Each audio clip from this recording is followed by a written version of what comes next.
Okay, 2025ஓட Maran கோயில் ஸ்ரீ மரத்தாண்டவர் பங்குனி உத்திரமுக்கு மறுநாள் இடுமன் பூஜை. அந்த அன்னைக்கு இருக்கோம். இடுமன் பூஜை அன்னைக்கு என்ன ஸ்பெஷல்னு நான் காட்டுறேன் பாருங்கள். முருகர் அலங்கரிச்சு இப்போ பூஜை நடக்குது. ஓகே, கூட்டத்தை பாருங்க, அவ்வளோ அதிகமாக இல்லை, ஆனால் இருக்காங்க, கூட்டமாக இருக்காங்க. இன்னும் தரையை திறக்கலை, நம்ம இதுக்காண்டி தான் வெயிட் பண்ணோம். எல்லாரும் தரையை திறக்கிறதுக்காண்டி வெயிட் பண்ணிக்கிட்டு இருக்காங்க.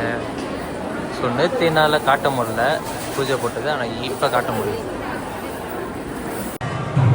தரை திறக்க போகிறாங்க.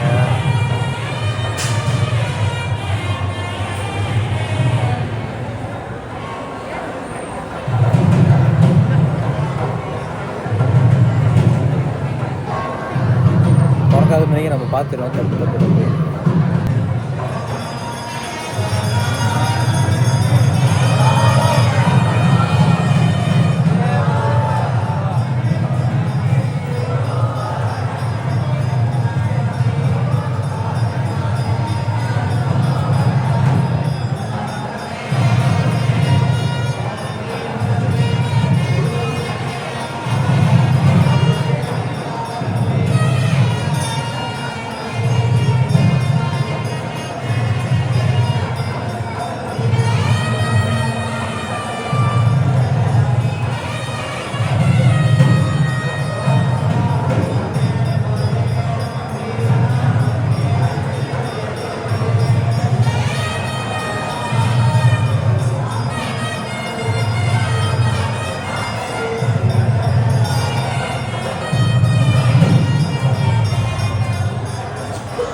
திறந்துட்டாங்க.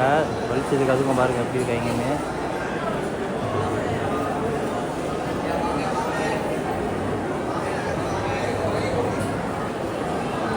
ஓகே, உள்ள பூஜையை பார்த்துட்டோம். இப்போ சாப்பாடு இருக்காங்க. சாப்பாடு முக்கியம், பசி. ஓகே, பார்ப்போம் சாப்பாடு இருக்கா இல்லையான்னு. ஓகே, இன்றைக்கி கொஞ்சம் நிறைய ஐட்டம் இருக்குது, ஆனால் பார்ப்போம். நிறைய ஐட்டம்னா 3 ஐட்டம் இருக்குது. இந்த க்ரௌட்டெல்லாம் தாண்டி அங்கே போனோம், அதை மீறி இங்கே பாதி பேர் இருக்காங்க. ஓகே, பார்ப்போம். சாப்பாடு கிடைக்குமா கிடைக்காது பார்ப்போம். ஃபைனலி இந்த க்ரௌட்டில் எனக்கு சாப்பாடு கிடச்சிருச்சு. சரி, இன்னைக்கு கொஞ்சம் எக்ஸ்ட்ரா ஒரு ஐட்டம் கூடி இருக்குது. சாப்பாடு தோப்பாக இருக்குது, ஜோக்காக இருக்குது. நான் இன்றைக்கி என்ன பாஸ்மதி ரைஸ் வைக்கலாம், புழுங்க ரைஸ் வச்சுருக்கேன். ஓகே, இப்போ நான் ஒரு வேல் காட்ட போகிறேன். அந்த வேல் வந்து மெலிசாலேருந்து காரில் ட்ராவல் பண்ணி கைலாஸ் மலைக்கு போகுது. இதுதான் ஃபர்ஸ்ட் முருகரோட வேல் போகுதுன்னு சொன்னாங்க என்கிட்ட. மெலிசா ஆள் செய்கிறாங்க. ரொம்ப ப்ரௌடாக இருக்குது அது கேட்குறதுக்கு. அந்த வேல் தான் அது. அந்த வேல் தான் இப்போ நல்லபடியாக போய் சேர்ந்துச்சுன்னா எனக்கு இல்லை, எல்லாத்துக்குமே சந்தோஷம், அவருக்கும் சந்தோஷம். கண்டிப்பாக நல்லபடியாக போய் சேரணும். பொங்கல் சோறு கிடச்சிருக்கு, என்ஜாய். ஓகே, 2025 பங்குனி உத்திரம் எருமன் பூஜையும் முடிஞ்சிருச்சு. அவ்வளோதான், பாய். யார் சப்ஸ்கிரைப் பண்ணலையோ மறக்காமல் சப்ஸ்கிரைப் பண்ணிடுங்க. ஓகே.